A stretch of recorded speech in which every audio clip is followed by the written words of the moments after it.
मातृदेवो भव, पितृदेवो भव, आचार्य देवो भव, अतिथि देवो भव।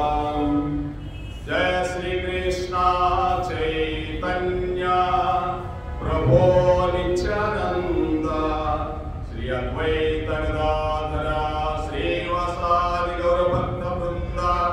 हरे कृष्ण कृष्ण कृष्ण हरे हरे, हरे राम राम राम हरे हरे।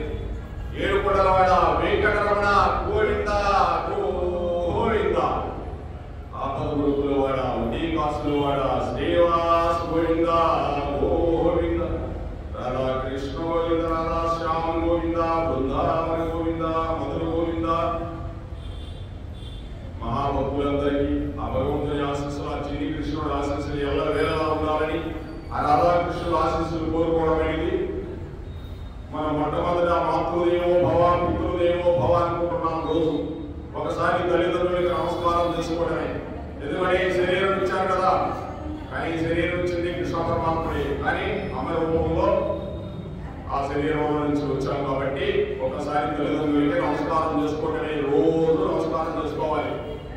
ఈరోజు వరుణిని ఏకాదశి, ఆ బోర్డు మీద కామద ఏకాదశి రాశారు, కాదు వరుణిని ఏకాదశి. ఈ వరుణిని ఏకాదశి ఎంత గొప్పదో భగవంతుడు చెప్తూ ఉన్నాడు. ఈ ఏకాదశి మనం ఎందుకు చేసుకుంటామంటే, ఏకాదశి రోజు కానీ ఉపవాసం ఉంటే దాని ఫలితాలు వేరుగా ఉంటాయండి. ఇది ఇప్పటి నుంచి కాదు, యుగాల నుంచి వస్తూ ఉన్నాయి. ఏకాదశి ద్వాదశి, ఏకాదశి వల్ల మన శరీరము పవిత్రం అయిపోతుంది. ఈ ఆహారం కూడా కొద్దిగా తీసుకుంటాం కాబట్టి ఆ రోజు భగవంతుని మీద మనస్సు బాగా కేంద్రీకరించుకుంటుంది. ఎప్పుడు ఆహారం తక్కువ తీసుకుంటామో అప్పుడు మనస్సు మనకి భగవంతుని మీద కేంద్రీకరించడానికి ఆస్కారం ఉంటుంది. ఈ యొక్క మధుసూదన మాసం అంటారు దీన్ని, మధుసూదన మాసం. వైశాఖ బహుళ వరుణిని ఏకాదశి, ఇటువంటి ఏకాదశి మనలా ఈ వరుణిని సంవత్సరానికి వస్తుంది. భవిష్యత్ పురాణంలోని యుధిష్ఠిర మహారాజు గారిని శ్రీకృష్ణుడి యొక్క సంవాదం ఇది. కృష్ణ పరమాత్ముడు చెప్తూ ఉంటాడు ఏకాదశి గురించి. యుధిష్ఠిరుని శ్రీకృష్ణుడికి నమస్కరించి ప్రీతితో ఇట్లు పలుకుతూ ఉన్నాడండి.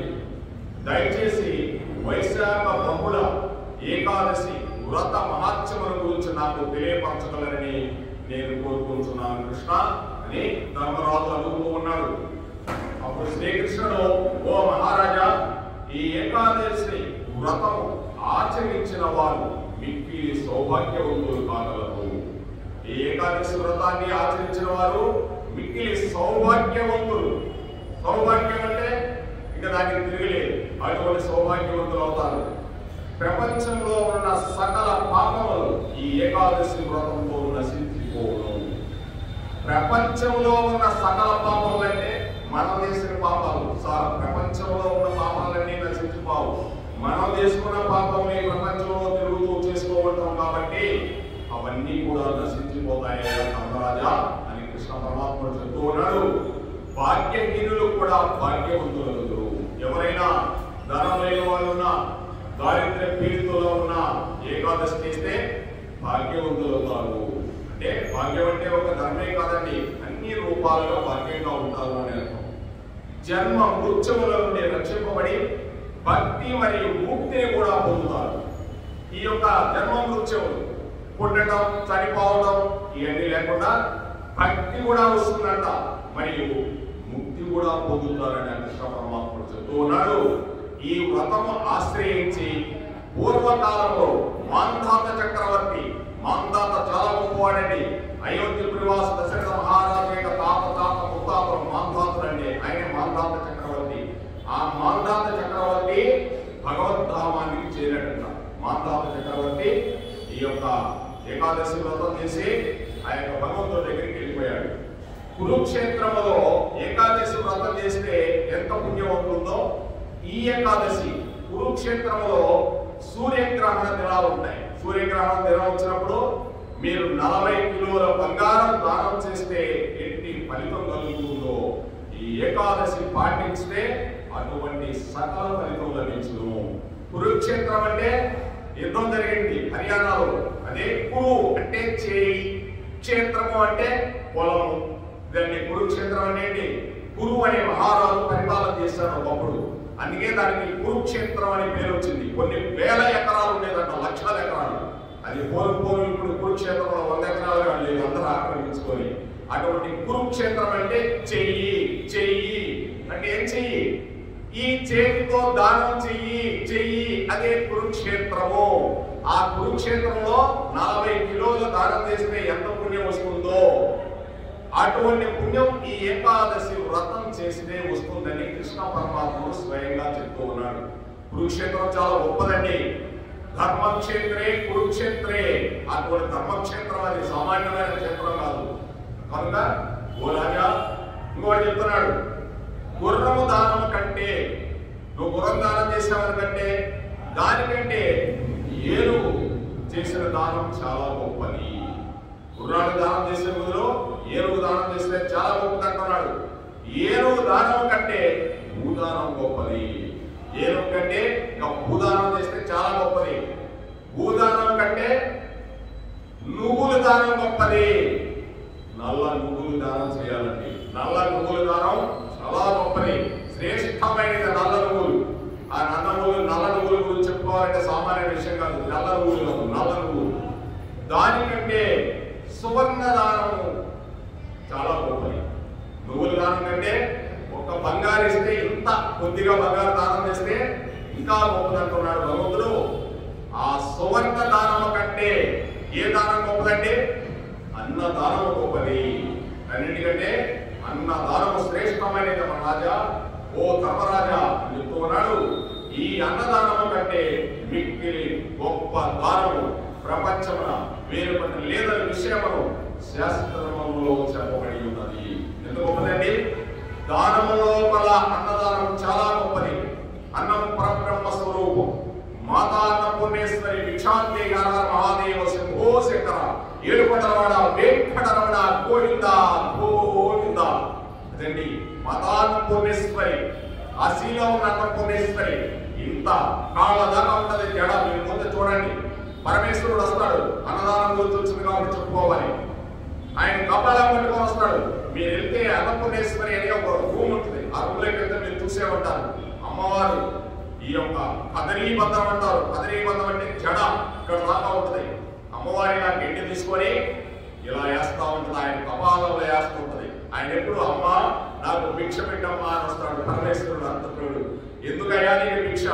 అమ్మా ఈ యొక్క ప్రపంచంలో సకల భూతాలన్నిటికీ సమయం ఆసన్నమైంది, తినే ఆసన్నమైంది, 12 గంటలకు వస్తుంది కనుక భిక్ష నాకు కొద్దిగా వేస్తే ఈ ప్రపంచానికి నేను పంపిస్తానంటాడు. ఇంకే కాశీలో మాతా అన్నపూర్ణేశ్వరి ఉంది. అక్కడ వేసిన తర్వాతనే అన్ని దేవాలయాల్లో కూడా పెడతారు. అదంటే ఆ గూలు అంతే. ఆ కాశీలో అన్నపూర్ణేశ్వరే ఆ కృష్ణ పరమాత్ముడు. మళ్ళీ వేరుకోవద్దు. ఆ కాశీలో ఉండే పరమేశ్వరుడే కృష్ణ పరమాత్ముడే. అన్ని ఆయన రూపాలే. అలా విస్తరించిపోతూ ఉంటాడు. మీరు నేను అందరం కూడా ఒక్కటే. అదే కృష్ణ తత్వము. ఈ విధంగా అన్నదానం చాలా గొప్పదని తెలుసుకో. ఎంతో మంది ఇస్తూ ఉండాలి. చెయ్యి గురు చేయి అంటే కురుక్షేత్రం చేసినట్టు ఎంతో మంది 2 కేజీలు బియ్యం తెచ్చేయడమే. అంతకంటే పుణ్యవాళ్ళ ఎవరు తింటున్నారండి? మనమే తింటున్నాము. అటువంటి అన్నదానం చాలా శ్రేష్టమైనది అని చెప్తూ ఉన్నాడు. ఈ అన్నదానం కంటే మిగిలిన ప్రపంచంలో వేరుపడలేదనే విషయం శాస్త్రాల్లో చెప్పబడింది. ఈ దానం కంటే ఇంకా నిదానం చాలా గొప్పదండి. మానవుడికి నిదానం చాలా గొప్పది. దానం అన్నదానం కంటే నిదానం కూడా ఇంకొక శాస్త్రంలో చెప్పబడి ఉన్నది, చాలా గొప్పదండి. ఈ విధంగా పితృలోకం, దైవలోకం మరియు మానవ లోకం అందరికీ కూడా అన్నదానం వలన సంతోషం కలుగుతుంది. చూడండి, పితృలోకం మన తల్లిదండ్రులు చనిపోతే మనం సంవత్సరానికి ఒకసారి ఏదో పెడుతూ ఉంటాం, పిండ ప్రదానం అంటాం. మరి అటువంటి పిండ ప్రదానం చేయగలిగితేనే మన గొప్ప విశేషం జరుగుతుందండి. మన తల్లిదండ్రులు చనిపోతే వాళ్ళకి ప్రతి సంవత్సరం మనం ఎంతో కొంత దానం చేస్తూ ఉండాలి, పితృ కార్యక్రమాలు చేస్తూ ఉండాలి. అదే దైవలోకం మరియు మానవులోకం అందరికీ అన్నదానం వలన సంతోషము కలుగును. కావున సర్వోత్కృష్ట దాన ఫలితములు ఈ వరుదిని ఏకాదశి యందు కలవు. కనుక ఈ ఏకాదశి యందు ఇటువంటి అన్ని ఉన్నాయా అని చెప్తున్నాడు. అంటే నువ్వేమీ చేయకపోయినా పర్లేదు, ఏకాదశి వ్రతం చేసిన చాలు. కురుక్షేత్రంలో 40 కిలోల బంగారు కూడా నువ్వు పంచనవసరంలా, ఈ అన్నదానం కూడా చేయనవసరంలా, ఏకాదశి వ్రతం చేయి, నీకు మేలు జరుగుతుంది అని కృష్ణ పరమాత్ముడు ఎంత సులువు మార్గాలు చెప్తూ ఉన్నాడో చూడండి. ఒక్కసారి మనం ఆలోచన చేసుకోవాలి. అన్ని సులువు మార్గాలే చెప్తూ ఉన్నాడు. ఈ విధంగా చెప్తూ కొందరు తమ కన్యాదానముతో ధనము సంపాదించి పాపమయ జీవితములు గడుపుతున్నారు. ఎంతో మంది కన్యలను దానం అంటే అమ్మేస్తున్నారు ధనాన్ని. ఎంతో మంది ఇప్పుడు చూడండి ఎన్ని రకాలుగా అమ్మేస్తున్నారు. అవన్నీ అరబ్ దేశాలకు, ఆ దేశాలకి, ఈ దేశాలకి ఎంతమంది అమ్మేశారు. దానివల్ల ఏం జరుగుతుంది? నరకము తప్పదు. నరకలోకం అంటే మాటలు కాదండి. ఈ పతాల పతాల లోకాల్లో ఉండే ఆ చీకట్ల లోకాలు, అక్కడ నరాల లోకాల్లో పడేస్తారు అర్థం వాళ్ళని. ఇంక వచ్చే పనివాడు లేదు, అడుగు లోకాల్లో పడేస్తారు అంటున్నాడు. అటు పని నమ్ముకుని ధనవశవర్తులై జీవించిన వారు రాబోయే జన్మలకు పిల్లి జన్మము పొందుదురు. చెప్తున్నాడు, ఏం చెప్పింది కదండి, పిల్లి జన్మాలు పొందుతారు అంటున్నాడు. అంటే ఇంకా లేదు, ఆ జన్మ వచ్చిన తర్వాత ఈ వరుదిని ఏకాదశి వ్రతంలో పాల్గొని శ్రీకృష్ణుని పూజించి శ్రద్ధాభక్తితో భగవత్ కథా శ్రవణం కీర్తనం చేసినతో సర్వ పాపముల నుండి విముక్తిని పొందగలరని, అంతేకాకుండా సహస్ర గోదాన ఫలమును పొంది నిత్య గోలోకవాసులవుతారని ఆ యొక్క కృష్ణ పరమాత్ముడు ధర్మరాజు చెప్తూ ఉన్నాడండి. దీనివల్ల మనం ఇవన్నీ చేయలేకపోయినా ఆ యొక్క ఏకాదశి వ్రతం ఉంటే చాలు. ఈ వరుదిని ఏకాదశి అంత గొప్ప ఏకాదశి అని చెప్తూ ఉన్నాడు. హరే కృష్ణ కృష్ణ కృష్ణ హరే హరే, హరే రామ రామ రామ హరే హరే. ఏడుకొండలవాడ వెంకటరమణ గోవింద గోవింద.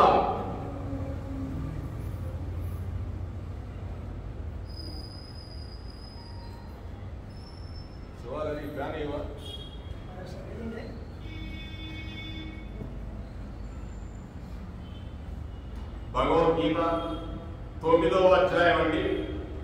9వ అధ్యాయంలో మనం నిన్న ఆ యొక్క భగవంతుడు ఎంత పాపకు ఇష్టమైన జీవితాన్ని ఆ విధంగా గడిపిన వాడు కూడా ఆ యొక్క భగవతత్వానికి వచ్చి ఇంకా పాపాన్ని వదిలేస్తే అట్టి వాడికి కూడా నా లోకానికి తీసుకోబోతానని భగవంతుడు చెప్తూ ఉన్నాడండి. మరి అనన్యమైన చింతతో భక్తి శ్రద్ధలతో చేస్తే నా లోకానికి తీసుకోబోతాను అన్నాడు. అనన్యమైన భక్తి, భగవంతుడు చెప్పే మామూలు భక్తి కాదు, అనన్యమైన భక్తి అని చెప్తున్నాడు. ఈ విధంగా భగవంతుడు ఆయన్ని చెప్తూ వస్తూ, మీరు దేవత లోకానికి పోవాలంటే దేవతలను పూజించండి. అక్కడ కొన్ని రోజులు ఉంటారు, దేవతలతో కూడా మీరు కూడా మరణిస్తారు. దేవతలు అక్కడ ఉంటారు, అక్కడ వాళ్ళు కూడా వెళ్ళిపోతారు. పితృదేవతలు అక్కడికైతే పితృదేవతలు ఎవరైనా చూసేస్తారు. భూత ప్రేతాల వాళ్ళు పూజించేవాళ్ళు ఆ లోకానికి వెళ్ళిపోతారు. నన్ను ఆరాధించేవాడు నా లోకానికి వస్తాడు అని పద్యాలు చెప్తూ ఉన్నాడు. మరి నిన్న పత్రం ఫలం పుష్పం నువ్వేదో ఒకటి నాకు ఒక ఆకు పెట్టినా చాలు, నీళ్లు పెట్టినా చాలు అని భగవంతుడు ఆనందంగా మనకి శుభ ఫలితాలు ఇస్తూ ఉన్నాడు. పెద్ద పెద్ద కష్టం లేని కూడా భగవంతుడు ఇస్తూ ఉన్నాడు. అంతేకాకుండా నువ్వేం చేసినా అర్జున హోమం చేసిన, దానం చేసిన, తపం చేసిన నాకు అర్పించమంటున్నాడు. ఈరోజు ఆ పద్యం చెప్పుకుందాం మనం. 9వ అధ్యాయంలో 27వ శ్లోకం చూడండి. భగవంతుడు ఎక్కడి నుంచి ఎక్కడికి తీసుకొస్తున్నాడు. నిన్న పత్రం ఫలం పుష్పం తోయం యోగి భక్త ప్రయత్ని, ఏది నువ్వు ఇస్తే అది స్వీకరిస్తాను ప్రేమతో అంటున్నాడు. ఈరోజు చెప్తున్నాడు యత్కరోసి యదస్నాసి యద్యుహోసి దదాసి యత్ పశ్యసి కౌంతేయ తత్పురుష్య అదర్పణం. మదర్పణం అంటే నాకు అర్పిస్తే చాలు అని చెప్తున్నాడు భగవంతుడు. ఓ అర్జున, నీవేది చేసినను, తినినను, హోమమనర్చినను, దానము చేసినను, తపస్సు చేసినను దానిని నాకు అర్పించమయ్యా. భగవంతుడు ఏం చెప్తున్నాడు? ఏమన్నా చెప్తున్నాడండి? నువ్వేదైనా చెయ్యి. ఏం చెప్తున్నాడు ఇక్కడ? ఏది చేసినా అంటున్నాడు. ఏదంటే మంచి పనులు. తినినాను, తింటున్నావు, ప్రసాదాలు తిన్నాను, కృష్ణార్పణం. ఇప్పుడు అన్నం తిన్నాం, కృష్ణార్పణం. నైట్ తిన్నాం, కృష్ణార్పణం. బయట టీ తాగుతాం, కృష్ణార్పణం. హోమం అనొచ్చిన, నువ్వేదన్నా హోమం చేసావు అనుకున్నావు, ఆ హోమం చేసిన చెడ్డి యాగం చేస్తావు, లేకపోతే సుదర్శన యాగం చేస్తావు, ఏం చేసినా కూడా నాకు అర్పించవయా. దానం చేసినా కూడా, ఒకరికి దానం చేస్తున్నావంటే నాకు అర్పించవయా. నువ్వు తపస్సు చేస్తున్నావంటే ధ్యానం, ఆ ధ్యానం చేసినా తపస్సు చేసినా అది కూడా నాకు అర్పించవయా అంటున్నాడు భగవంతుడు. నువ్వేమో తీసుకునే దానికి నాకు అర్పించు మొత్తం, దానిని నాకు అర్పణ చెయ్యి అని చెప్తున్నాడు భగవంతుడు. దీనిని నిష్కామ కర్మయోగం అంటారు. మనుషుడు తాను చేయు సమస్త కార్యములను ఈశ్వరార్పణ బుద్ధితో కావింపవలెను. ఈ యొక్క మానవ జీవితం వచ్చిన తర్వాత ఏ సమస్త కార్యక్రమాలు చేస్తూ ఉన్నాడో అవన్నీ కూడా ఈశ్వరుడి యొక్క అర్పణ బుద్ధితో, ఈశ్వరుడికి అర్పించేయాలి మంచి బుద్ధితో. నేను చేయడం లేదు ఇవన్నీ, భగవంతుడా ఏం చేసినా నీకు అర్పిస్తున్నాను అని అర్పణ బుద్ధితో చేయాలి. మనం ఒక చొక్కా, కొత్త చొక్కా తీసుకుంటే పసుపు పట్టు పెట్టేవాడు. ఆ రోజుల్లో చక్కగా పసుపు పూసి అలా ఇలా పెట్టేవాడు. పెళ్లి కార్డు ఇస్తే పసుపు పూసి పెట్టేవాడు. ఈ రోజు పెళ్లి కార్డు వేసిన పసుపు కాదు, ఏదో పుచ్చినంతా తీసుకొని పూసేసి దానికి ఒక సెట్టు కొట్టి అవి కొట్టి ఈ కొట్టి పంపిస్తున్నారు. పసుపు పూసేవాళ్ళు అంటే చూడండి, ఏం చేసినా కూడా నిత్య కళ్యాణం పచ్చతోరణం లాగా మన పెద్దవాళ్ళు చేసేవాళ్ళు. అంటే ఈ విధంగా ఈశ్వరార్పణ బుద్ధితో చేయమంటున్నాడు. మనమే దీన్ని పూసుకున్నామంటే ఏదైనా భగవంతుడికి అర్పించేటివే. ఫలితముల కోరక కార్యములను భగవత్ అర్పణము చేయవలెను. నువ్వు ఫలితాలు కోరవు, నువ్వే ఫలితాన్ని కోరవు, కోరకుండా నాకు అర్పించి నేను చూసుకుంటా. అంతే కదండి, భగవంతుడు అదే చెప్పేది. నువ్వేం ఫలితాలు కోరుతావా, నేను చూసుకుంటా. నువ్వు ఫలితాలు కోరితే వస్తాయా? నమ్మకం లేదు. అట్టు చేయడం వల్ల కలుగు ఫలితము రాబో శ్లోకాల్లో వివరింపబడుతుందంట. నువ్వు ఏదైతే భగవద్ అర్పితం చేయవాలనుకుంటున్నావో అటువంటిది నెక్స్ట్ శ్లోకంలో చెప్తున్నాడు. అట్టివాడు ఆయా కర్మ బంధముల నుండి విడివడి పరమాత్మనే పొందుతున్నాడు. మనము నాది నాది అనుకున్నాం అనుకో, ఏది నాది ఏమన్నా ఉందండి ఇక్కడ? నాది అనేది ఏది లేదు, అంతా నీదే కృష్ణ, అంతా నీదే. ఏడుపడవాడ నాదే ఉంది స్వామి. ఇక్కడ ఈ శరీరం ఇచ్చావు, ఈ శరీరం కూడా నీదే. ఆరోగ్యం ఇచ్చావు, ఈ ఆరోగ్యం కూడా నీదే. అనారోగ్యం ఇచ్చావు, ఈ అనారోగ్యం కూడా నీదే. నాదేది కాదు అన్నప్పుడు ఇంకా ఆయన అనారోగ్యం పడి ఇదేంత అనారోగ్యం కూడా నాకే చేస్తున్నాడు అనుకుని మంచి ఆరోగ్యం ఇచ్చేస్తా ఉంటాడండి. ఇంకొక అన్ని భగవంతుడికి అర్పించేయడమే మంచి పనులన్నీ. అట్టి వాడు ఈ కర్మబంధములన్నీ విడబడి పరమాత్మనే పొందుతున్నాడు. ఆ శ్రీకృష్ణ పరమాత్మనే పొందుతున్నాడు. అతని హృదయం మాలిన్య రహితముగా కాగా పరబ్రహ్మమును సాక్షాత్కరించుకుంటున్నాడు. ఈ యొక్క శరీరమునే, ఈ యొక్క హృదయము మాలిన్యం కాకుండా ఆ పరబ్రహ్మం, ఏ పరబ్రహ్మం అయితే ఉన్నాడో ఆ కృష్ణ పరమాత్మని సాక్షాత్కరింప చేసుకుంటున్నాడు. కాబట్టి ఈ ప్రకారముగా సమస్త కర్మలను భగవద్ అర్పితము చేయటం వలన మోక్ష ప్రాప్తికి, ఆత్మ సాక్షాత్కారములకు సులభ ఉపాయముగా ఉండును. ఇదండి చూడండి, ఇప్పుడు మోక్షము అంటే మనం ఏదో తపస్సు అనుకుంటున్నాం, అవసరం లేదు. భగవంతుడు ఏం చెప్తున్నాడు ఇక్కడ? నువ్వేది చేసినా కూడా సమస్త కర్మలు భగవద్ అర్పితం చేసే, అర్పితం చేసే. ఈరోజు మామిడికాయలు కొత్తగా వచ్చేసే లైన్లోకి, ఈ మామిడికాయలు వస్తానే వెంటనే తీసుకోవాలి, ఇంట్లో తినేస్తే ఏమొస్తుందండి? ఈ శరీరంలో కొద్దిగా హుషారు వస్తుందేమో, దానివల్ల ఏమన్నా ఉందా, మళ్ళీ పొద్దున్నే వెళ్ళిపోతుంది అని భగవంతుడికి తీసుకొచ్చి ఇక్కడ ఇచ్చామనుకో, లేకపోతే ఇంట్లో ఇచ్చామనుకున్నట్టు మామిడి కొట్టు, తర్వాత పండు తీసుకొని మనం తిన్నామనుకో భగవంతుడు ఎంత ఆనందిస్తాడు. ఏ పండు వచ్చినా నాకు పెడుతున్నాడు రావాడు, ఎంత ఆనందమో భగవంతుడికి. ఆయన తింటాడా? ఆయన ఇచ్చే పండు, ఆయన ఇచ్చే చెట్టు, ఆయన ఇచ్చే నీరు, ఆయన ఇచ్చే మట్టి దాంట్లో నుంచి వస్తుంది. అదే భగవంతుడు చెప్పేది. నాకు అర్పించమయ్యా ఏదైనా, ఇంకే నేనేమైనా తీసుకుంటున్నా? నేనేం తీసుకోవడం లేదుగా. చూడండి, తల్లిదండ్రులు కూడా ఎంత కష్టపడి సంపాదించి ధనం కూడా పెట్టి బిల్డింగ్లు అయ్యి బంగారు ఎంత కూడా పెట్టి పోయేటప్పుడు నా నిద్రలు వెళ్ళిపోతారు. ఇదిగో నాకు వెళ్ళిపోతారు. ఏమన్నా తింటున్నారండి పాపం. నిజంగా కొంతమంది తల్లిదండ్రులు తినక గడ్డి కూడా తినకుండా దాచిపెట్టిన వాళ్ళు చాలా మంది ఉన్నారండి. లాస్ట్ సువర్ణులు వచ్చి చూడడం కూడా ఎంతో మంది చనిపోయారు. అందుకోసం ఎవరు కనిపించాలి? మనం భగవంతుడికి కనిపించాలి. ఏదైనా ఆయన కనిపిస్తే నీకు అన్ని శుభాలు చేస్తానంటున్నాడు భగవంతుడు. శుభాశుభాలు అని చెప్తున్నాడు. శుభాశుభం అంటే ఇక శుభలేఖ, అంతకంటే మించింది లేక ఏముందండి.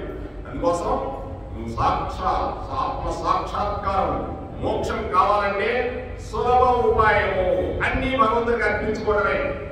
తినండి ఆత్మ సాక్షాత్కారం అంటే నువ్వు ప్రతి నిమిషం భగవంతుడు గుర్తుపెట్టుకున్నట్టు, ప్రతి సెకండ్ గుర్తుపెట్టుకున్నట్టే, నువ్వు మెట్టు దిగుతున్నా కూడా కృష్ణ అని గుర్తుపెట్టుకున్నట్టే. ఇంకా నువ్వు ఆత్మ సాక్షాత్కారం రాక, మోక్ష ప్రాప్తి రాక ఏమొస్తుందండి? అదే తపస్సు అంటే.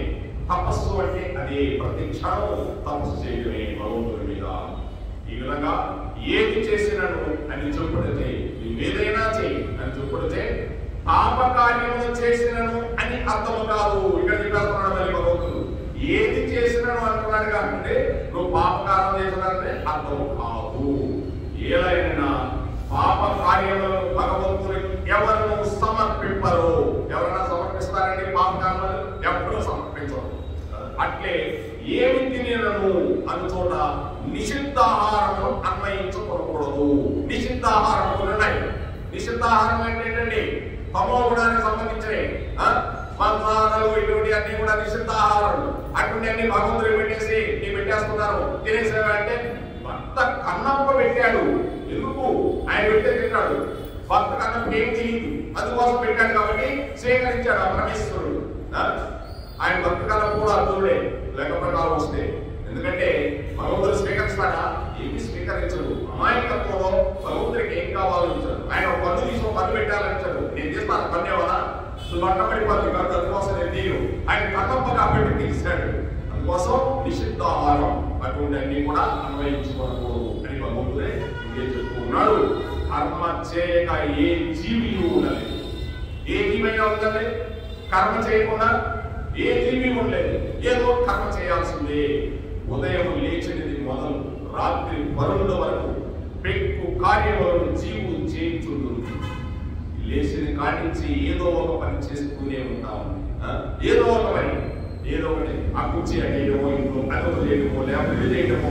ఖాళీగా ఉండే పనే లేదు. నిద్ర కూడా ఒక కర్మే, నిద్రపోవడం కూడా ఒక కర్మే, శ్వాస పీల్చుకోవడం కూడా ఒక కర్మే. ఇన్ని శ్వాసలు ఉంటాయి. ఈ శ్వాసలు అయిపోతానే నీ కర్మను వదిలించుకొని వెళ్ళిపోవాల్సిందే.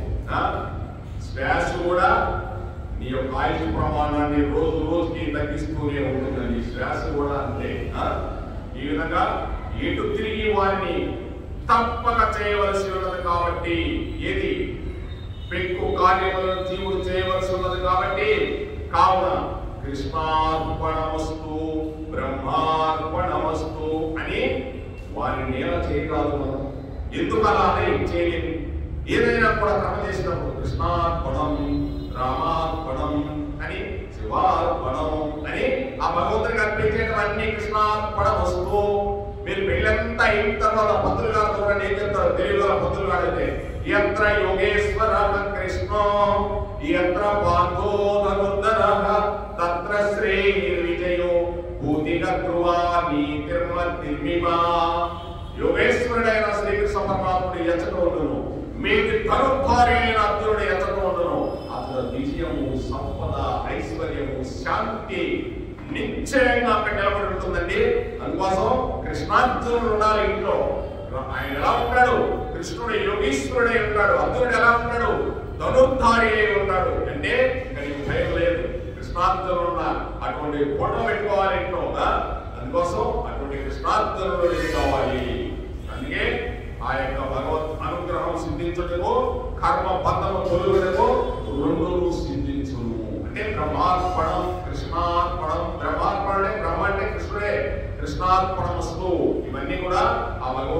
అర్పణ చేయాలి.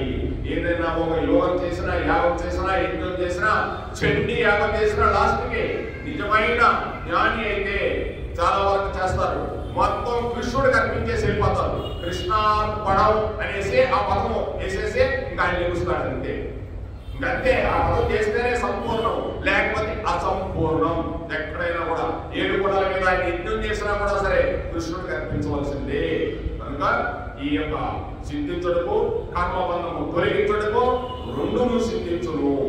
కావున మోక్షం అనేది సర్వులకు సులభ ఉపాయము. భగవంతుడు చెప్తున్నాడు, అన్ని నాకు అర్పించవయా, నీకెందుకు నేను ఎందుకు పెట్టుకుంటాను ఈ కర్మలన్నీ, నువ్వు మొయ్యలేవు, నువ్వు మొయ్యలేవా, నేను మోస్తానయ్యా, ఎంతైనా మోస్తాను నేను అంటున్నాడు. ఎందుకు పెట్టవా అంటున్నాడు భగవంతుడు. కనుక మనందరం ఏం చేయాలి, ఆ కృష్ణ పరమాత్మ మన తండ్రి గారిని ఎందుకు పెట్టాలి, రెండు పుట్టలు తీసుకొచ్చి మొయ్యవయా అంటే కోసం మోస్తాడండి. చిన్నప్పుడు మన తండ్రి చిన్నపిల్లవాడు నడుస్తుంటే ఒక చిన్న కథ ఉందండి. చిన్నపిల్లవాడు నడుస్తూ ఉన్నాడు. ఆ రోజు నడిచే వెళ్ళేవాళ్ళం మనందరం. లేదా అమ్మవాడు ఊరిపోవాలంటే 10 కిలోమీటర్లు కూడా నడిచేవాళ్ళం. నడిచి నడిచి రాళ్ళలో నడుస్తున్నాడు ఈ పిల్లవాడు. ఆయన నడుస్తున్నాడు, పక్కన ఆయన అంటున్నాడు, ఆయన నడుస్తూ ఎత్తున్నట్టున్నాడు. పిల్లవాడు పాపం రాళ్ళలో నడిస్తే ఎత్తుకోలేడా అంటా ఉన్నాడు. సరే ఎందుకోలేదు, ఆ పిల్లవాడిని 2 భుజాల మీద ఎక్కించుకున్నాడు. నడుస్తూనే ఉన్నాడు. నడుస్తూనే బాగా అలసలు వచ్చింది. మళ్ళీ ఆయన అన్నాడు, అరే ఎత్తుకెవరా మీ నాన్న అలసిపోతుంటే దిగలేవు అన్నాడు. మళ్ళీ దించాడు. చూడండి మానవుడు ఎట్లున్నాడండి, అటు మాట్లాడతాడు ఇటు మాట్లాడతాడండి. అలా ఉండదండి. కనుక కృష్ణుడు అలాంటి వాడు కాదు. అరే నేను ఎత్తుకుంటా రారా, 2 భుజాలు ఎక్కడైనా నేను తీసుకెళ్తాను గోలోకానికి, అనన్యమైన భక్తి పెట్టుకోరా అంటున్నాడు. మరి ఆంజనేయ స్వామి మోస్తున్నాడా లేదా పైన కవిత్వజమై మోస్తున్నాడు. ఎవరి కోసం మోస్తున్నాడు? రామావతారంలో కాళ్ళ దగ్గర ఉన్నాడు. అక్కడ కాదు నాడు ఉండాల్సింది, నాయన నా నెత్తులు రా అన్నాడు. కవిత్వజమై పైన కూర్చున్నాడు. ఎవరు కూర్చున్నారంటే కృష్ణుడు పైన కూర్చున్నాడండి. కవిత్వజమై చండాపై కపిలవాదు. ఆ విధంగా భగవంతుడు నిద్ర పెట్టుకున్నాడండి. భక్తుల్ని మామూలుగా పెట్టుకోడు. సులభ ఉపాయాలు ఏంటి భగవంతుడు చెప్పండి, ఎంత సులభ ఉపాయాలు చూడండి.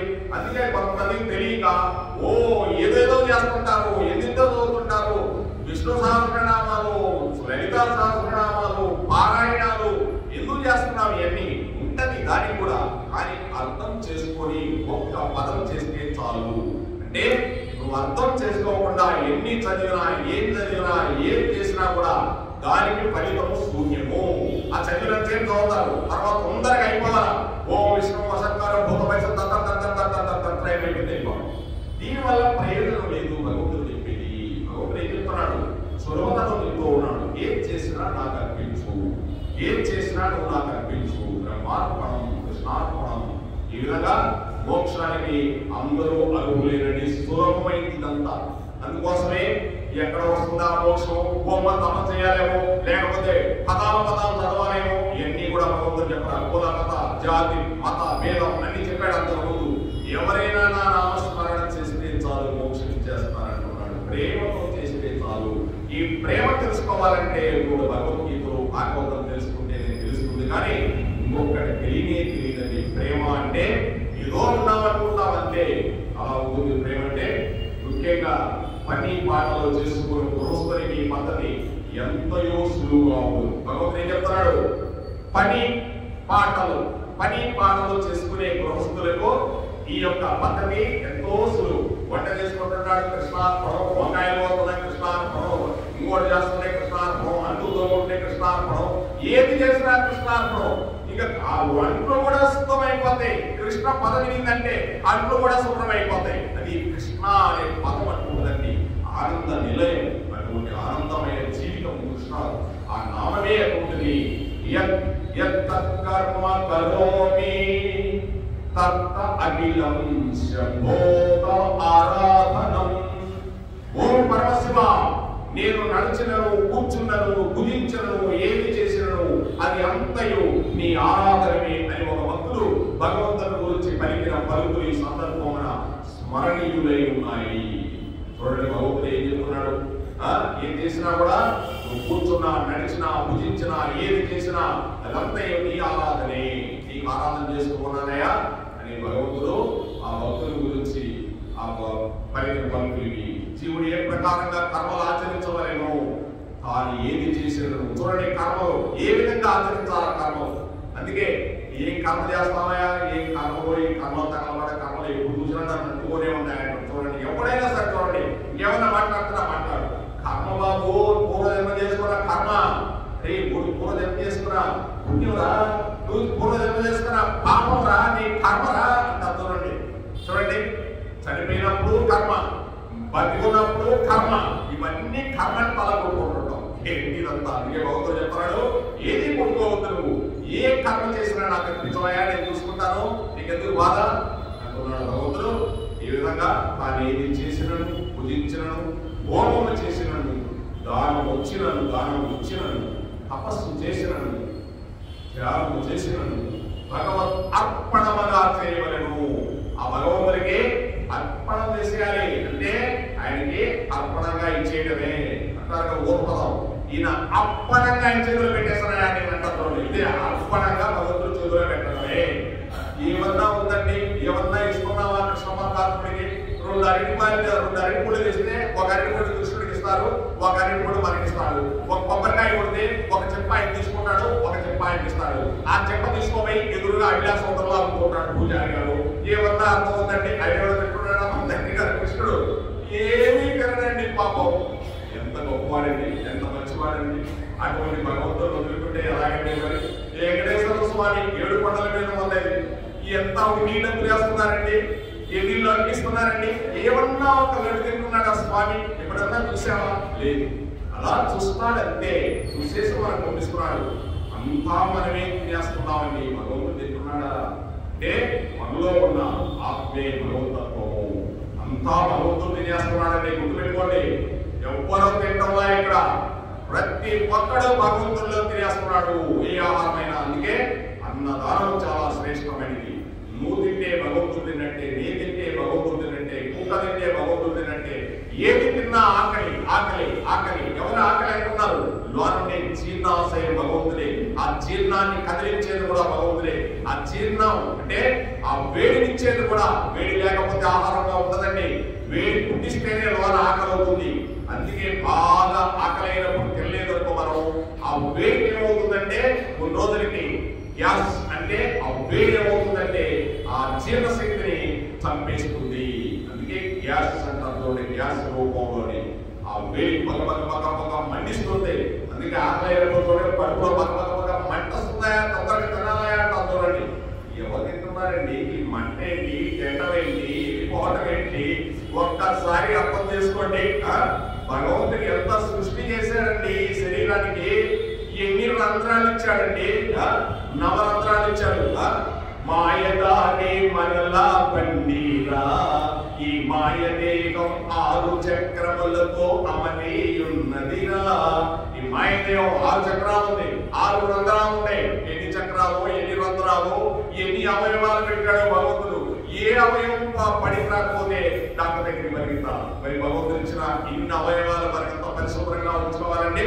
అంటే భగవంతుడు ఏ ఆహారాన్ని తినమన్నాడో ఆహారాన్ని తినాలి. అంటే ఈనాడు ఏకాదశి అటువంటి ఆహారాన్ని తింటే మరలా భగవతత్వానికి వెళ్ళిపోయి ఇంక ఈ శరీరం తీసుకోవడం, ఈ శరీరం ఉంచుకోవడం, ఇవన్నీ తల్లా విప్పండి. నిజంగా ఒక పూట స్నానం చేయకపోతే రోత, ఒక పూట అన్నం తినకపోతే ఆకలి. ఇటువంటి శరీరాన్ని ధరించాలి మనం. ఈ శరీరాన్ని భగవంతుడికి అర్పించేసి ఇక మరలా శరీరాలు బావని వెళ్ళిపోతూ ఉండాలి. ఈ విధంగా అట్లు చేయటం వల్ల కలుగు ఫలితమేమి? అట్లు చేస్తే ఫలితం ఏమొస్తుంది? కర్మబంధ విముక్తి. ఇలా చేయగలిగితే ఏమవుతుంది? కర్మబంధ విముక్తి. తానేది చేసినను, బలి పూజించినను, హోమం చేసినను, తపస్సు చేసినను, దానం వరించినను భగవద్ అర్పణం చేసేయి. దీనివల్ల ఏమవుతుంది? కర్మబంధ విముక్తి. నీకే కర్మ తగులుకోవండి. కర్మ తగులుకుందంటే పుణ్యం కూడా కర్మే.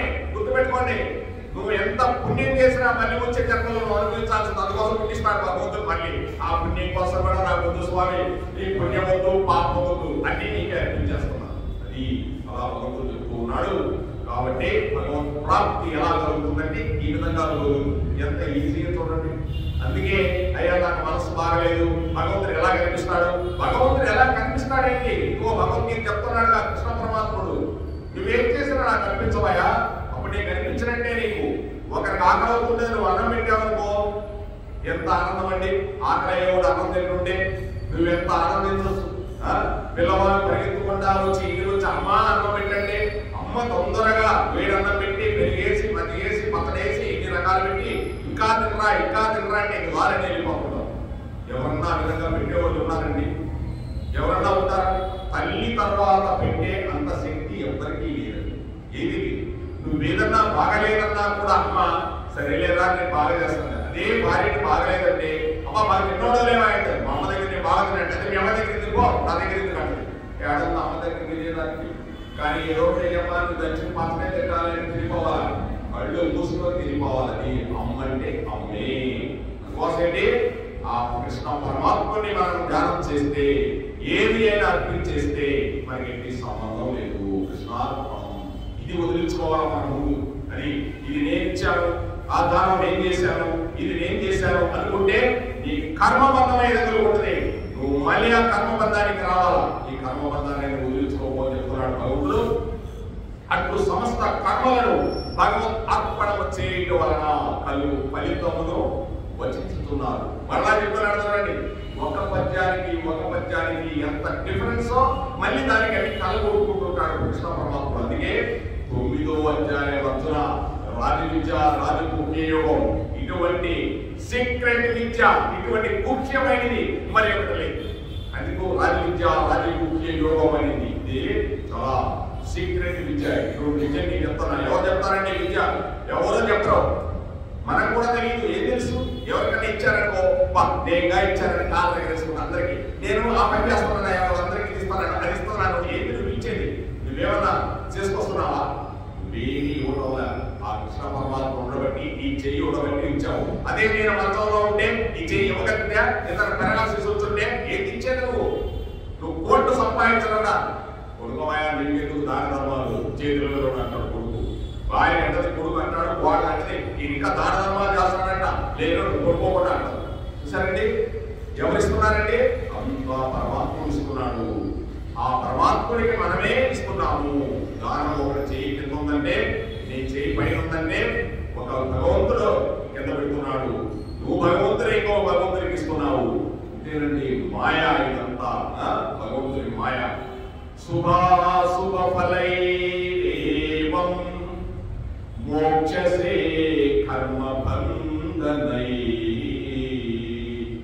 సన్యాస యోగ యుక్తాత్మా విముక్తో మాము వైశ్యసి.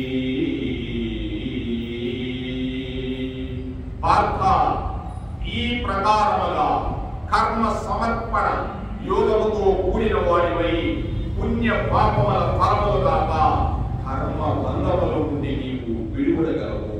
అటు విడిపడిన వాడివై నన్ను పొందగలవు అంటున్నా. అంటే భగవంతుడు ఏం చెప్తున్నాడు ఇక్కడ? శుభాశుభ ఫలైరేవం మోక్షసే కర్మ బంధనై. అంటే ఈ యొక్క కర్మ సమర్పణ యోగముతో, అంటే ఈ కర్మాన్ని సమర్పించేస్తున్నావు, నాకు ఏం చేసినా కూడా నాకు సమర్పిస్తున్నావు. అటువంటి యోగముతో కూడిన వాడివై, అది కూడా యోగమే, నాతో కలుస్తున్నావు.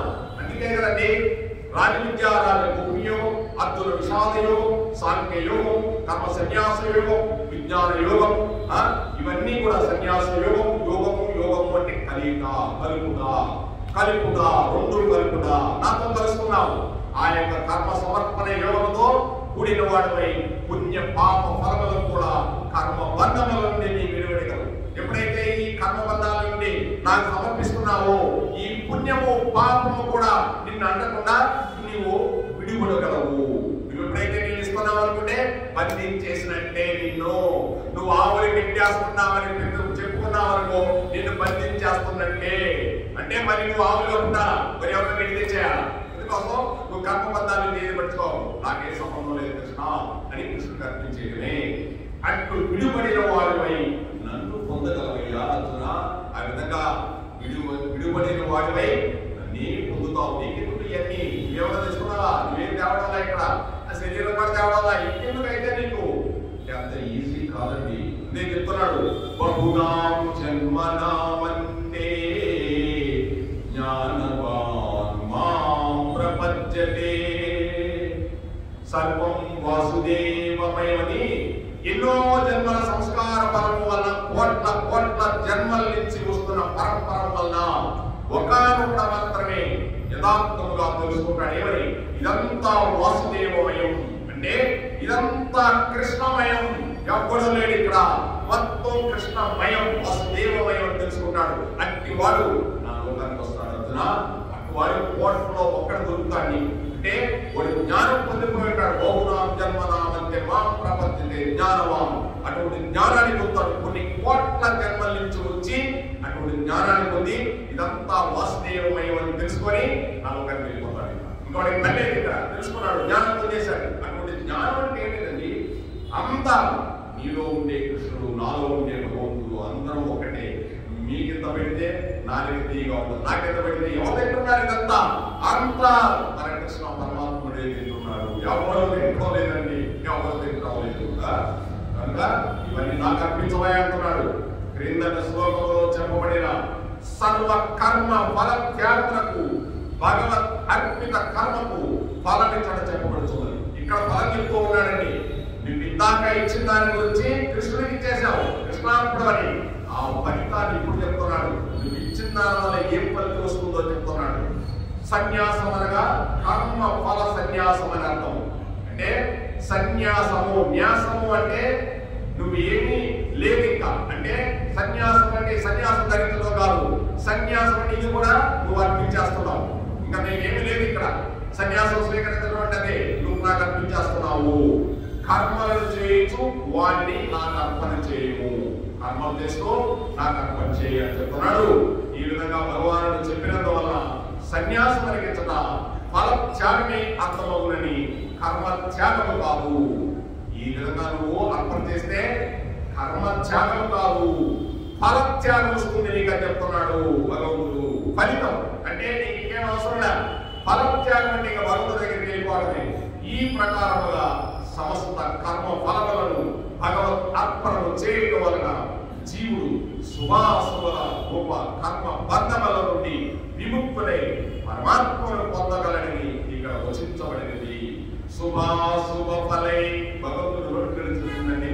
శుభాశుభై శుభాశుభ, అందుకే శుభలేఖ చూడండి. ఇక్కడ శుభ ఎక్కడి చూసిన ఈ పదాలన్నీ అన్ని భగవద్గీతలో నుంచి రావాల్సిందేనండి. శుభాశుభ ఫలై, ఇటువంటి శుభాశుభ ఫల రూప కర్మ బంధముల నుండి విముక్తుడై పరమాత్మను పొందగలడు. ఇటువంటి శుభాశుభాలన్నీ నీకు ఇంకా అవసరం లేదయా, నన్ను పొందేస్తామని చెప్తున్నాడు భగవంతుడు. ముక్తుడై అని చెప్పగా విముక్తుడై అని చెప్పిన వలన నువ్వు ఇక్కడికి విముక్తుడైపోతున్నావయ్యా. ఇంకా మళ్ళీ రావు, వెళ్ళిపోతున్నావయ్యా. అట్టి వాడు కర్మ బంధముల నుండి పూర్తిగా విడువడని అర్థమవుతున్నది. ఏముందండి? చాలా సింపుల్ కదండి. ఏదైనా కానివ్వండి, మన ఇంట్లో వ్యవహారం కూడా కానివ్వండి, కృష్ణార్పణ. మనకు అనవసరం, కృష్ణుడు ఇచ్చాడు, కృష్ణుడు వెళ్ళిపోవడమే అంతే. మనం ఏమైనా సంపాదించుకున్నావా? ఇవంతా ఇవన్నీ మనయా? నువ్వు వచ్చేటప్పుడు ఏమైనా తెచ్చావా? మధ్యలో వచ్చి మధ్యలో పోయి ఇల్లు కట్టుకుంటున్నామని ఇంటికి ఎక్కడి నుంచి వచ్చింది? ఆదివరాస్వామి భూదేవి ఆదివరాస్వామి మట్టిలో నుంచి ఇంటికి రాయిని తయారు చేసి ఇంట్లో పెట్టుకుంటున్నావు. ఎవరిచ్చారు ఇదంతా? ఉమాకిస్తూ ఉంటే ఆదివరాస్వామి కృష్ణ పరమాత్ముడు కనుక ఇదంతా నీనే స్వామి. ఇది కూడా మట్టే, ఎంతసేపు అయినా రుద్దు మట్టే. గోల్డ్ సోప్ వేసి రుద్దు, కాసేపు అయితే మట్టే, కాసేపు అయితే మళ్ళీ వాసన చూసుకో గంపే. శరీరం అండి ఇదంతా వాసన. ఈ వాసనా శరీరం, ఈ వాసనా శరీరాన్ని ఆయన కల్పించి వెళ్ళిపోవడమే. ఎందుకు ఈ శరీరాన్ని తగిలించుకోవడం? బొమ్మలు తగిలించుకోవడం ఎందుకంటే ఈ శరీరము మనకి కర్మ బంధాల నుండి పూర్తిగా విడుదల అచ్చులా చెప్తూ ఉన్నాడు. సామాన్యంగా అంటే వాసనలన్నీ నేను చెప్పేది, వాసనలన్నీ మన కర్మలు ఎన్ని కోట్ల జన్మలన్నీ వస్తున్నాయో ఎనక ఆ వాసనలన్నీ వదిలేవయ్యా. నా గురించి ఆలోచించి అనన్యమైన భక్తితోడు ఆ వాసనలన్నీ నిన్ను భస్మీ పట్టణం చేసేస్తానంటున్నాడండి భగవంతుడు. ఈ విధంగా చెప్తూ సామాన్యంగా ప్రజలు మోక్షము మోక్షము అని చెప్తున్నాడు. చూడండి, మోక్షం అంటే ఏదో చెప్తూ ఉన్నాడు. మోక్షం కావాలయా, నాకు మోక్షం కావాలయా అనుకుంటారు. ఆ మోక్షం యొక్క అర్థమే బంధ విమోచనమే మోక్షము.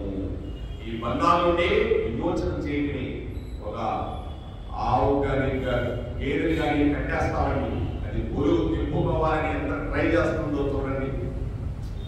ఆ బంధ విమోచనాన్ని తప్పించేవాడు ఎవరో ఆ కృష్ణ పరమాత్ముడే. అందుకే అన్ని పరుగులతో కట్టేశారు గోకులంలో, అన్ని ఆవులు కట్టేశారు. కృష్ణుడు చూశాడు, మీ సంగతి చెప్తాను, దూడలకి పారిపోకుండా మీరే మొత్తం తాగేస్తారా, అమ్ముకుంటారా అని చెప్పి ప్రతి ఇంటికి పోయి ఆ పొలుగు విప్పేశాడు. వచ్చారు మొత్తం విప్పేసి మొత్తం పాతేసి. అంటే అర్థం ఏంటంటే, నువ్వు సంపాదించుకుని నువ్వు ఒక్కడవే నేను అనుభవించద్దు అనుకుంటున్నావా అర్జున? కుదరదు. నీ మొత్తాన్ని నేను హరింపజేస్తాను. ఎవరికో ఒకరికి నువ్వు పెడుతూ ఉండటమే నీది కురుక్షేత్రం. గురు చెయ్యి. భగవంతుడు ఎక్కడి నుంచి ఎక్కడ తీసుకుంటున్నాడో చూడండి. భగవంతుడు చెప్పే చాలా తత్వం ఉంటుందండి. ఆ ఆవు పాలు తీసుకుపోయి నువ్వు అమ్ముకుందాం అనుకుంటున్నావా? దూడకి నుంచి దూడ కాస్త చేపించిన తర్వాత దురుకొస్తానే నోటి కాడ తీసేస్తున్నావు. అంటే ఈ సంపద అంతా నువ్వు ఒక్కడే తీసేసుకుందాం అనుకుంటున్నావా? మొత్తం ఇదంతా ప్రజలది. నువ్వు ఒక్కడే తీసుకుంటే కుదరదు, మొత్తాన్ని పనిచేస్తానంటున్నాడు భగవంతుడు. కనుక ఎంతమంది ఎంత సంపాదించుకొని గూడులు కట్టుకొని మిషన్లు కట్టుకొని ఫ్యాక్టరీలు కట్టుకొని ఎంత సంపాదించినా కూడా ఎవ్వరి దగ్గర నిలవదండి. లక్ష్మీదేవి వెళ్ళిపోతూనే ఉంటుంది. కనుక వాళ్ళు అవుతాయి, వాళ్ళ బళ్ళు అవుతాయి. గుండు తేలేను, పెండ్లు మురిగేను అన్నాడు బ్రహ్మగారు. గుండ్లు తేలుతాయి అన్నాడు, పెండ్లు మురుగుతాయి అన్నాడు. పెండ్లు ఎక్కడైనా మురుగుతాయని రాబోయే రోజుల్లో పెండ్లు మురుగును గుండ్లు తేలును అన్నాడు. అంటే ఉన్నవాడు లేనివాడు, లేనివాడు ఉన్నవాడు అయిపోతాడు కొంటారా అని చెప్పాడు. చెప్పలేదు ఆ బ్రహ్మగారు కాలకాలంలో చెప్పాడండి. మామూలుగా చెప్పా. ఒకసారి కక్కయ్య గారు వెళ్ళాడు.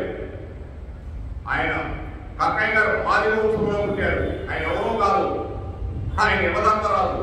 ఆయన భార్య పేరు ముత్యమ్మ. ఆ భార్య పేరు ఏంటి? ఆమె సుమారినీదేవి. యమదంతరాజు భార్య వాళ్ళ పేరు పుట్టించాడు.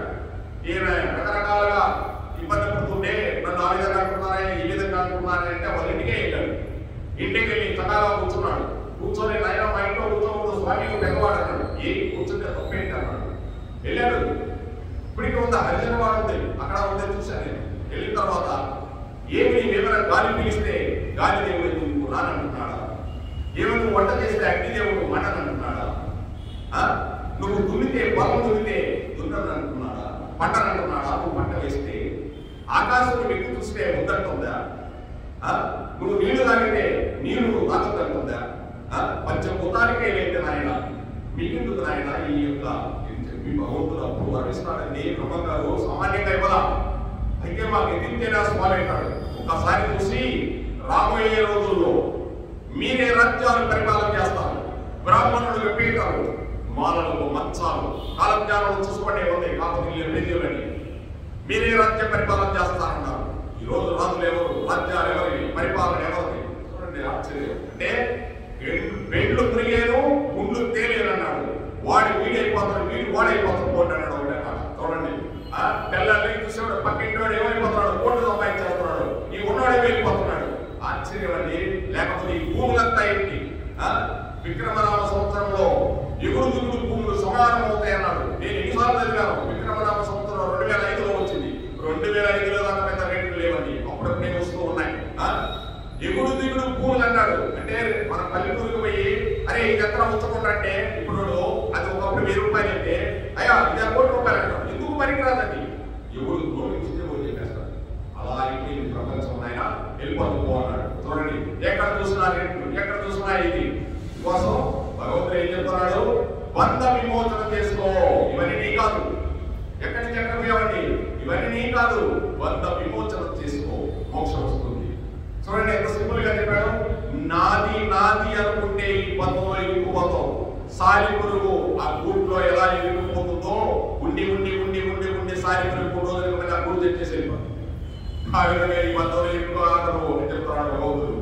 ఏమి బంధము? కర్మ బంధము. ఏమి కర్మలు? శుభాశుభ ఫలముల వసంగు కర్మలు. ఏమి బంధము? ఏమి కర్మ బంధము? ఏమి కర్మలు? శుభాశుభ ఫలముల వసంగు కర్మలు. శుభాశుభ కర్మలు. అట్టి కర్మ రూప బంధముల నుండి విడుదలవటమే మోక్షము. మోక్షము మోక్షం అంటారు. ఏంటంటే మోక్షం, ఇదే మోక్షం అంటే. ఎవరు వాళ్ళకి అర్థం చేసుకుంటే ఏ బంధాల నుంచి మనకు విడుదల కావాలో ఆ బంధాల నుంచి మనం విడుదలైపోవాలని. అంతేగాని ఏ బంధము ఉండదండి ఇక్కడ. ఐది సన్యాస యోగం చేయాలగా కర్మ ఫలములను ఈశ్వర అర్పణ మనస్సుల ద్వారా లభించుతున్నది. ఈ సన్యాస యోగం అంటే సన్యాసం కాదండి, సన్యాస యోగ సిద్ధం అంటే కర్మ ఫలములను ఈశ్వరార్పణ బుద్ధితో అర్పించుటే దానిని సన్యాసము అని చెప్తూ ఉన్నాడు. దీనిని నిష్కామ కర్మయోగము అంటారు. ఇక్కడికి వచ్చేసాడు భగవంతుడు. అంటే ఏం చేసినా నువ్వు నిష్కామ కర్మయోగం అంటే దాన్ని అర్పించు. నీకు అనుకోదు, ఇక నీకు అసలు అనుకోదు. అయితే శుభాశుభములు రెండు ఇచ్చట బంధనముగా వదిలింపబడ్డ గమనింపదగింది. అశుభ కర్మ అశుభ ఫలములు బంధమని అందరికీ తెలిసిన విషయమే. కానీ అయితే అతీత పరమార్థ దృష్టి యందు దృశ్యము గాని అంతర్గతము ఏ కర్మ గాని ఏ ఫలం గాని నిత్యే అవుతే శుభకర్మయు శుభ ఫలములను దాని ఎందే అంతర్గతమును బట్టి అదియు బంధమని ఇతరు తెలుపబడినది. కావున దానిని కూడా దాటి సత్య వస్తువులకు పరమాత్మను చేరవలని భగవంతుడు చెప్తున్నాడు. శుభకర్మ గాని శుభ ఫలము గాని ఈ రెండు కూడా భగవంతుడిలో ఉండిపోయేటే కాబట్టి ఈ రెండు కూడా దాటిపోవాలి. అంతే కదండి. పెళ్ళేటప్పుడు శుభకర్మ, వెళ్ళిపోయేటప్పుడు అశుభకర్మ, రెండు మనకే కదండి. నేను పెళ్లి చేసుకున్నానండి, ఒకరికి ఆనందంగా శుభకర్మ చేసుకున్నాను, వెళ్ళిపోయినప్పుడు అశుభకర్మ చేసుకుంటున్నాను. చూడండి, ఈ రెండు కూడా భగవంతుడిలో ఉండేవి. కనుక ఈ రెండు కూడా భగవంతుడు ఏం చెప్తున్నాడు, ఈ పరమాత్మ దృష్టి దృశ్యం కానీ అంతర్గతమని ఏ కర్మ గాని ఏ ఫలం గాని మిథ్య గురించే ఈ యొక్క శుభకర్మ శుభ ఫలాన్ని దాటి అంతర్గతము ఈ బంధాన్ని దాటి ఆ భగవంతుడికి వెళ్ళిపోమని సత్య వస్తువులోకి వెళ్ళిపోమని చెప్తున్నాడు. అంటే పుట్టిందే శుభమే, వెళ్ళిపోయేటు అశుభమే. ఈ రెండు కూడా శుభాశుభాలే. కనుక ఈ రెండు కూడా నాలోకి వెళ్ళిపోతాయి. కాబట్టి ఈ రెండు దాటిపోయి నువ్వు ఎక్కడికి వెళ్ళాలి, నాలోకి వచ్చేసి అంటున్నాడు, పరమాత్మలోకి వచ్చేసి అంటున్నాడు. ఈ రెండు కూడా నాలోనే ఉండేవి, ఈ రెండు కూడా నీకు అవసరం లేదు, నాలోకి వచ్చేసి అని చెప్తున్నాడు భగవంతుడు. ఈ విధంగా శుభకర్మ రూప బంధ ముఖ్యములకు ప్రమాదకరమైనది కాదు. మొదట దాన్ని ఆశ్రయించి క్రమముగా దానిని నిర్వికల్ప స్థితికి తీసుకోవాలి. నిర్వికల్ప స్థితి అంటే ఇంకేమీ ఉండదు, అలా నిర్వికల్పంగా ఉంటాడు. అదే నిర్వికల్ప స్థితి. స్వభావం ఇచ్చి నువ్వు నిర్వికల్పంగా ఉండిపోతాడు. నిర్వికల్పం అంటారు చూడండి పేరు, అలా నువ్వు అలా నిర్వికల్పంగా ఉండిపోవాలని చెప్తున్నాడు. ఈ ప్రకారంగా కర్మలు తత్ఫలితములు ఈశ్వర అర్పణ అనర్చుట వలన కర్మబద్ధమైన బంధముల నుండి జీవుడు విముక్తుడై పరమాత్మను చేరుకోతున్నాడు. అలాగే సన్నిరహితముగా కర్మలను ఆచరించడం వలన లేక కర్మలను భగవత్ అర్పణ గావించడం వలన ఈ కర్మలందరి దోషము నివృత్తమవుతున్నది. అందుచే జీవుడు కర్మ బంధ విముక్తుడై భగవత్ సాహిత్యమును పడుతున్నాడు. అంటే ఈ కర్మ బంధాలన్నీ కూడా ఒక మాటలో చెప్పాలంటే కృష్ణార్పణం. ఈ శుభాశుభాలు శుభ అశుభాలు కూడా భగవంతుడిగా అనిపించేయడం. ఏదైనా కూడా నేను శుభం చేసుకుంటాను, కొన్ని రోజులకి నాకు అశుభంగానే చేస్తాను. పుట్టినప్పుడు మరణం, పోయినప్పుడు మరణం, ఇవన్నీ కూడా భగవతత్వానికి కుదిరేయడమే. ఇవన్నీ నీకు అనవసరం, నాకు అనిపించే గొప్ప నేను చూసుకుంటా అని చెప్తూ ఏదైనా మోక్షం అంటే తప్ప తీయడం కాదు, మోక్షం అంటే ఏదో చేయడం కాదు. ఈ కలియుగంలో చేయాల్సిన పని కృష్ణార్పణం. ఏ యుగంలో కూడా అన్ని భగవంతుడికి అర్పించేయడమే. ఈ కర్మ బంధం ఎటువంటిది, శుభాశుభ ఫల రూపమైనది. కాబట్టి కర్మబంధం నుండి జీవుడు విముక్తులు కావాలి. ఈ కర్మబంధం నుండి జీవుడు విముక్తుడైపోవాలంటే ఇక మళ్ళీ రావడం పోవడం ఇవన్నీ ఉండకూడదు. అమ్మ మళ్ళీ వాడడం, తాతయ్య ఇంటికి రావడం ఏం ఉండకూడదు. అమ్మ లేదు, తాతయ్య లేదు, ఒకేసారి పెద్ద తాతయ్య ఇంటికి వెళ్ళిపోవడమే. అందుకే చెప్పాడుగా, తల్లి తండ్రి గురువు దైవము తాతయ్య తెలుసు మన తగిన వాడిని కూడా నేనే అందరూ ఎవరు గురించి తెలుసుకుంటాను, ఇంకా తెలుసుకోవాల్సింది ఏమి పో అన్నాడు. ఈ విధంగా ఆచరించు సమస్త కర్మలను ఈశ్వరార్పణ చేయడం వల్ల కర్మ బంధ విముక్తి పరమాత్మ ప్రాప్తి ఈ రెండు కూడా సత్ఫలితానికి దారితీస్తాయని చెప్తున్నాడండి భగవంతుడు. అంటే ఈశ్వరార్పణ చేసి భగవంతుడికి అర్పణ చేసి, ఈశ్వరార్పణ అంటే మరి ఈశ్వరుడు కాదండి, ఏదైనా ఈశ్వరుడు అంటే అందరినీ పోషించేవాడు, పుట్టించేవాడు, లయం చేసుకునేవాడు, ఆయనే ఈశ్వరుడు అంటారు. అటువంటి కర్మ బంధ విముక్తి నుంచి మనము పరమాత్మ ప్రాప్తికి వెళ్ళాలి. ఈ కర్మ బంధాల నుంచి పరమాత్మ ప్రాప్తికి వెళ్ళాలి. మనకి ఒక ఏది వచ్చినా కూడా భగవంతుడు అర్పించేది మనకి సంబంధం లేదు. చక్కటి వారి వచ్చింది, పిల్లలు వచ్చారు, డబ్బు వచ్చింది, ధనం వచ్చింది, అన్ని వచ్చినాయి, ఇవి కూడా కృష్ణుడికి అర్పించేయడమే. అంతేనండి, ఆయన ఇచ్చినాయే కదా, ఆయనకి అర్పించేయడమే కృష్ణార్పణ. ఎదురుగా కనిపించే ఆ కూడా కృష్ణుడే చెయ్యి, కృష్ణుడిగా బంధం ఇచ్చేసి ఇదే కృష్ణార్పణ బంధం విముక్తి. సర్వ జీవులతో తనకు సమభావమే కలదని వారి వారి భక్తిని బట్టి వారు తరించిపోదని భగవానుడు ఇంకా వచ్చిస్తున్నాడు. రేపు రాధే రాధే రాధే రాధే రాధే రాధే రాధే రాధే రాధే రాధే కృష్ణ గోవింద రాధే రాధే కృష్ణ గోపాల రాధే రాధే రాధే రాధే రాధే రాధే కృష్ణ గోవింద రాధే రాధే కృష్ణ గోపాల రాధే రాధే రాధే రాధే రాధే రావెల రాధే రావెల రాధే